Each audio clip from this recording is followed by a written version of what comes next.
गुरुर्ब्रह्मा गुरुर्विष्णु गुरुर्देवो महेश्वर गुरुः साक्षात् परब्रह्म तस्मै श्री गुरुवे नमः।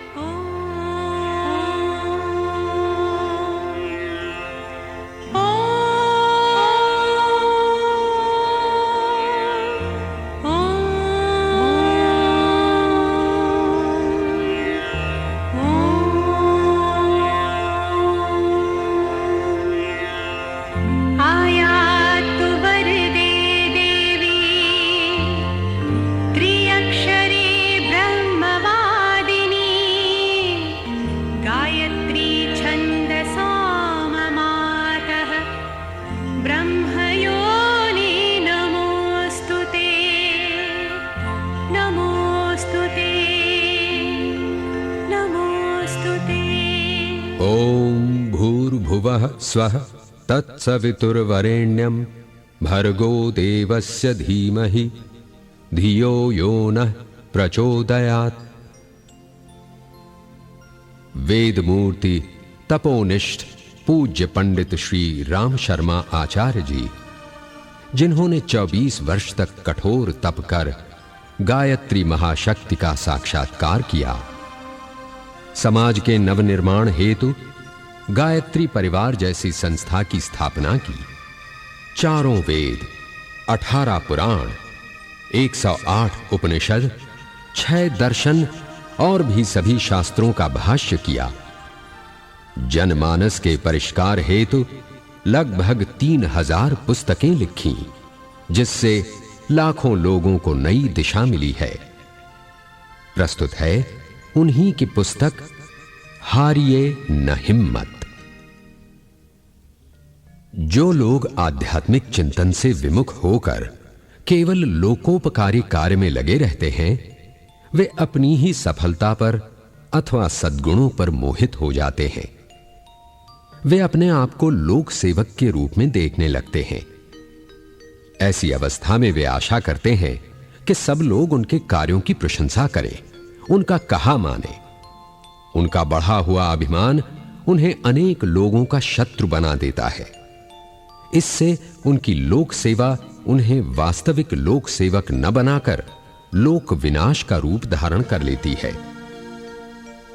आध्यात्मिक चिंतन के बिना मनुष्य में विनीत भाव नहीं आता और न उसमें अपने आप को सुधारने की क्षमता रह जाती है।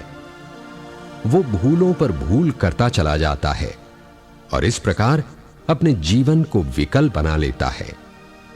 हम जिस भारतीय संस्कृति, भारतीय विचारधारा का प्रचार करना चाहते हैं, उससे आपके समस्त कष्टों का निवारण हो सकता है। राजनीतिक शक्ति द्वारा आपके अधिकारों की रक्षा हो सकती है, पर जिस स्थान से हमारे सुख दुख की उत्पत्ति होती है, उसका नियंत्रण राजनीतिक शक्ति नहीं कर सकती। ये कार्य आध्यात्मिक उन्नति से ही संपन्न हो सकता है। मनुष्य को मनुष्य बनाने की वास्तविक शक्ति भारतीय संस्कृति में ही है। यह संस्कृति हमें सिखाती है कि मनुष्य मनुष्य से प्रेम करने को पैदा हुआ है, लड़ने मरने को नहीं। अगर हमारे सभी कार्यक्रम ठीक ढंग से चलते रहे तो भारतीय संस्कृति का सूर्योदय अवश्य होगा। यदि तुम शांति, सामर्थ्य और शक्ति चाहते हो तो अपनी अंतरात्मा का सहारा पकड़ो। तुम सारे संसार को धोखा दे सकते हो, किंतु अपनी आत्मा को कौन धोखा दे सका है? यदि प्रत्येक कार्य में आप अंतरात्मा की सम्मति प्राप्त कर लिया करेंगे तो विवेक पथ नष्ट न होगा। दुनिया भर का विरोध करने पर भी यदि आप अपनी अंतरात्मा का पालन कर सकें तो कोई आपको सफलता प्राप्त करने से नहीं रोक सकता। जब कोई मनुष्य अपने आप को अद्वितीय व्यक्ति समझने लगता है और अपने आप को चरित्र में सबसे श्रेष्ठ मानने लगता है, तब उसका आध्यात्मिक पतन होता है। मन में सबके लिए सद्भावनाएं रखना, संयम पूर्ण सच्चरित्रता के साथ समय व्यतीत करना, दूसरों की भलाई बन सके उसके लिए प्रयत्नशील रहना, वाणी को केवल सत्प्रयोजनों के लिए ही बोलना, न्यायपूर्ण कमाई पर ही गुजारा करना, भगवान का स्मरण करते रहना, अपने कर्तव्य पर आरूढ़ रहना, अनुकूल प्रतिकूल परिस्थितियों में विचलित न होना, यही नियम है जिनका पालन करने से जीवन यज्ञमय बन जाता है। मनुष्य जीवन को सफल बना लेना ही सच्ची दूरदर्शिता और बुद्धिमत्ता है। जब तक हम में अहंकार की भावना रहेगी, तब तक त्याग की भावना का उदय होना कठिन है। उठो, जागो, रुको मत, जब तक के लक्ष्य प्राप्त न हो जाए। कोई दूसरा हमारे प्रति बुराई करे या निंदा करे, उद्वेगजनक बात कहे, तो उसको सहज करने और उसे उत्तर न देने से बैर आगे नहीं बढ़ता। अपने ही मन में कह लेना चाहिए कि इसका सबसे अच्छा उत्तर है मौन। जो अपने कर्तव्य कार्य में जुटा रहता है और दूसरों के अवगुणों की खोज में नहीं रहता, उसे आंतरिक प्रसन्नता रहती है। जीवन में उतार चढ़ाव आते ही रहते हैं। हंसते रहो, मुस्कुराते रहो। ऐसा मुख किस काम का जो हंसे नहीं, मुस्कुराए नहीं। जो व्यक्ति अपनी मानसिक शक्ति स्थिर रखना चाहते हैं, उनको दूसरों की आलोचनाओं से चिढ़ना नहीं चाहिए। तुम्हें यह सीखना होगा कि इस संसार में कुछ कठिनाइयां हैं जो तुम्हें सहन करनी है। वे पूर्व कर्मों के फलस्वरूप तुम्हें अजेय प्रतीत होती हैं। जहां कहीं भी कार्य में घबराहट, थकावट और निराशाएं हैं, वहां अत्यंत प्रबल शक्ति भी है। अपना कार्य कर चुकने पर एक ओर खड़े हो जाओ। कर्म के फल को समय की धारा में प्रवाहित हो जाने दो। अपनी शक्ति भर कार्य करो और तब अपना आत्मसमर्पण करो। किन्हीं भी घटनाओं में हतोत्साहित न हो।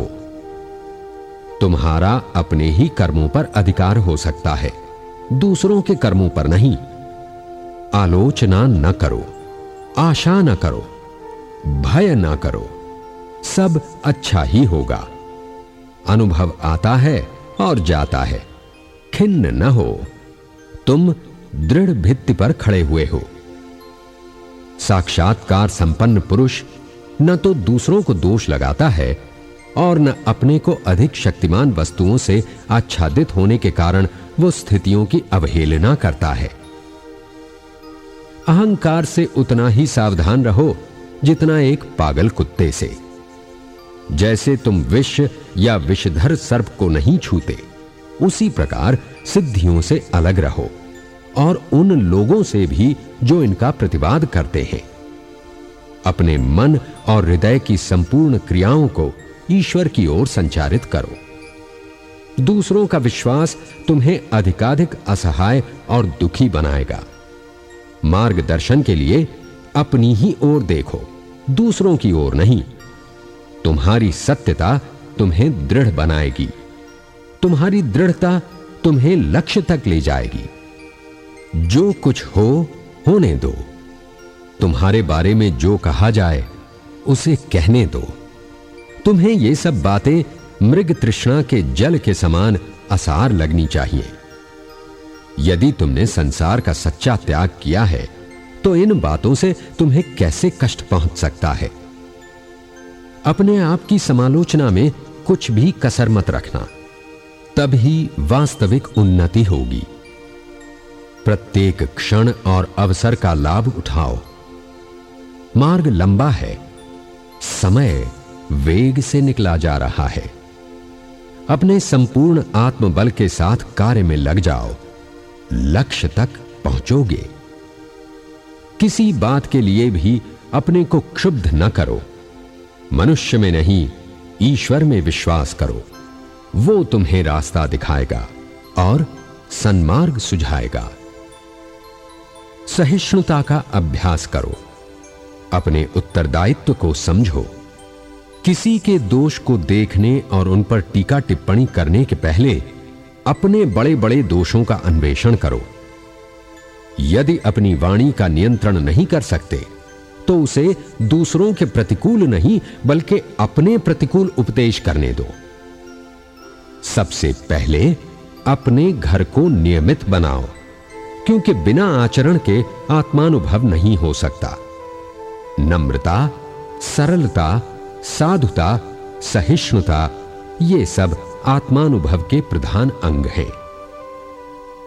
दूसरे तुम्हारे साथ क्या करते हैं इसकी चिंता न करो, आत्मोन्नति में तत्पर रहो। यदि ये तथ्य समझ लिया तो एक बड़े रहस्य को पा लिया। तुम्हें अपने मन को सदा कार्य में लगाए रखना होगा, इसे बेकार न रहने दो। जीवन को गंभीरता के साथ बिताओ। तुम्हारे सामने आत्मोन्नति का महान कार्य है और पास में समय थोड़ा है। यदि अपने को असावधानी के साथ भटकने दोगे तो तुम्हें शोक करना होगा और इससे भी बुरी स्थिति को प्राप्त होगे। धैर्य और आशा रखो तो शीघ्र ही जीवन की समस्त स्थिति का सामना करने की योग्यता तुम में आ जाएगी। अपने बल पर खड़े हो। यदि आवश्यक हो तो सफल संसार को चुनौती दे दो। परिणाम में तुम्हारी हानि नहीं हो सकती। तुम केवल परमात्मा से संतुष्ट रहो। दूसरे भौतिक धन की खोज करते हैं और तुम अंतःकरण के धन को ढूंढो। महान व्यक्ति सदैव अकेले चले हैं और इस अकेलेपन के कारण ही दूर तक चले हैं। अकेले व्यक्तियों ने अपने सहारे ही संसार के महानतम कार्य संपन्न किए हैं। उन्हें एकमात्र अपनी ही प्रेरणा प्राप्त हुई है। वे अपने ही आंतरिक सुख से सदैव प्रफुल्लित रहे हैं। दूसरे से दुख मिटाने की उन्होंने कभी आशा न रखी। निज वृत्तियों में ही उन्होंने सहारा देखा। अकेलापन जीवन का परम सत्य है, किंतु अकेलेपन से घबराना, जी तोड़ना, कर्तव्य पथ से हतोत्साहित या निराश होना सबसे बड़ा पाप है। अकेलापन आपके निजी आंतरिक प्रदेश में छिपी हुई महान शक्तियों को विकसित करने का साधन है। अपने ऊपर आश्रित रहने से आप अपनी उच्चतम शक्तियों को खोज निकालते हैं। जिस दिन तुम्हें अपने हाथ पैर और दिल पर भरोसा हो जाएगा, उसी दिन तुम्हारी अंतरात्मा कहेगी कि बाधाओं को कुचलकर तू अकेला चल अकेला। जिन व्यक्तियों पर तुमने आशा के विशाल महल बना रखे हैं, वे कल्पना के व्योम में विहार करने के समान हैं, अस्थिर, सारहीन, खोखले हैं। अपनी आशा को दूसरों में संश्लिष्ट कर देना, स्वयं अपनी मौलिकता का ह्रास कर अपने साहस को पंगु कर देना है। जो व्यक्ति दूसरों की सहायता पर जीवन यात्रा करता है, वो शीघ्र अकेला रह जाता है। दूसरों को अपने जीवन का संचालक बना देना ऐसा ही है जैसा अपनी नौका को ऐसे प्रवाह में डाल देना जिसके अंत का आपको कोई ज्ञान नहीं। प्रेम ही एक ऐसी महान शक्ति है जो प्रत्येक दिशा में जीवन को आगे बढ़ाने में सहायक होती है। बिना प्रेम के किसी के विचारों में परिवर्तन नहीं लाया जा सकता। विचार तर्क वितर्क की सृष्टि नहीं है। विचारणा तथा विश्वास बहुकाल के सत्संग से बनते हैं। अधिक समय की संगति का ही परिणाम प्रेम है। इसलिए विचार धारणा अथवा विश्वास प्रेम का विषय है। यदि हम दूसरों पर विजय प्राप्त करके उनको अपनी विचारधारा में बहाना चाहते हैं, उनके दृष्टिकोण को बदलकर अपनी बात मनवाना चाहते हैं, तो प्रेम का सहारा लेना चाहिए। तर्क और बुद्धि हमें आगे नहीं बढ़ा सकते हैं। विश्वास रखिए कि आपकी प्रेम और सहानुभूतिपूर्ण सभी बातों को सुनने के लिए दुनिया विवश होगी। हम दूसरों को बरबस अपनी तरह विश्वास, मत, स्वभाव एवं नियमों के अनुसार कार्य करने और जीवन व्यतीत करने के लिए बाध्य करते हैं। दूसरों को बरबस सुधार डालने, अपने विचार या दृष्टिकोण को जबरदस्ती थोपने से न सुधार होता है, न आपका ही मन प्रसन्न होता है। यदि हम अमुक व्यक्ति को दबाए रखेंगे तो अवश्य परोक्ष रूप से हमारी उन्नति हो जाएगी। अमुक व्यक्ति हमारी उन्नति में बाधक है, अमुक हमारी चुगली करता है, दोष निकालता है, मानहानि करता है। अतः हमें अपनी उन्नति न देखकर पहले अपने प्रतिपक्षी को रोके रखना चाहिए। ऐसा सोचना और दूसरों को अपनी असफलताओं का कारण मानना भ्रम मूलक है। जब मन में पुरानी दुखद स्मृतियां सजग हों तो उन्हें भुला देने में ही श्रेष्ठता है। अप्रिय बातों को भुलाना आवश्यक है।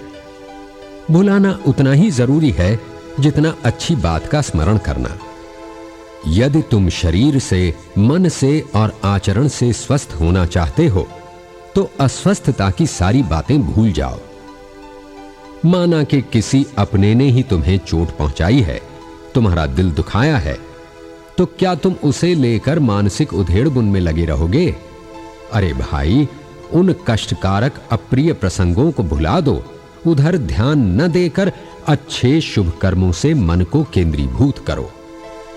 चिंता से मुक्ति पाने का सर्वोत्तम उपाय दुखों को भूलना ही है। तुम सुख दुख की अधीनता छोड़ उनके ऊपर अपना स्वामित्व स्थापित करो और उसमें जो कुछ उत्तम मिले उसे लेकर अपने जीवन को नित्य नया रसयुक्त बनाओ।